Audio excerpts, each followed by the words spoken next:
Now, on to our second book. It's Mad Honey by Jodi Picoult. Well, Shay, Christmas cracker?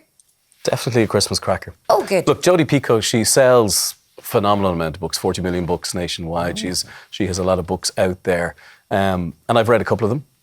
And they're interesting. There's kind of familiar storylines, the teen storyline, teen love story in this, a crime, a courtroom drama, family, dysfunctional family. So there's all the elements that you might expect from a Jodi Picoult novel. This one is slightly different. She goes down the road of having a transgender character. She didn't feel confident to write that on her own, so she brought in Jennifer Finney Boylan, who is an author of some renown herself, and they've written it together. They use a literary device which I haven't seen in a long time, where there's two narrators in the book, and they've both picked two different characters to write from the perspective of. Wow. So that's really interesting. It takes a little while to get into it, and I was a little bit sceptical. It's quite a dense book as well, but actually it's very compelling. And it's very compelling. And of course, in the last few years, the transgender issues come up more and more. And actually, I've found myself being educated by some of the language in this and some of the perspective as well, and how to look at things slightly differently. So for me, as a 50-year-old man reading the book, I found it very informative. I found it very entertaining as well, not just informative. The Mad Honey comes from the fact that she's a beekeeper. And I don't know if you saw The Secret Life of Bees, that movie and that book as well. People learn things from bees. Similarly in this book, there's a certain wisdom to beekeeping and her father. Yes, yeah. And how bees, how they swarm, how they live in society, how they keep their houses. It's an amazing... So it's like the family in this book, is it? It's very similar. Very similar, except they're not humans, they're bees. Right. Yeah.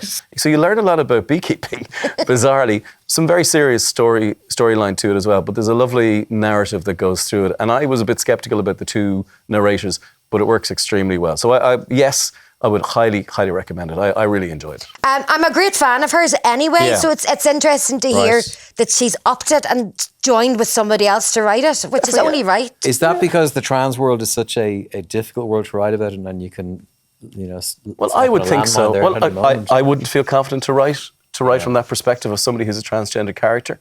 And I think bringing in Jennifer Finney Boylan shows a vulnerability as well in Jodi Picoult. We'd expect somebody who's so successful and so prolific to be able to just go, and write it and maybe bring in other people and secretly no. But she said, no, actually, I'm going to bring in somebody else and hear a different voice. And I think that's just right, if to explore those experiences... Yeah, they have to be authentic, and I think it's wonderful to see her bring someone on board to make sure that she gets those stories and those experiences right. Yeah, and if you get it wrong, that other person can't be trending at tea time and not you. So, that's all right, good, isn't it? It's Christmas. In terms of two contrasting books, there's quite some similarities as well about family and support to family, about surprises, about secrets that people keep as well. Because that's one of the things about families as well. And when you hear something that comes out, you go, I never knew that. You never told me that. Yeah, often funerals. Yeah, funerals, yeah. And someone gets up and gives a eulogy, and they go, I never knew that. And then somebody goes, that's because you never asked.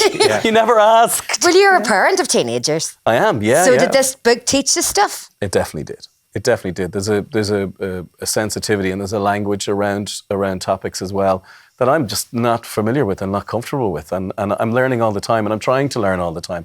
And sometimes I'm learning, as Tom says, from people trending and making terrible mistakes. Yeah. And I look at people who've said things and I go, I quite possibly could have said something like that. I also have teens, and they live in that world, and experience it. But you mentioned sensitivity. I don't see any of the sensitivity from them at all.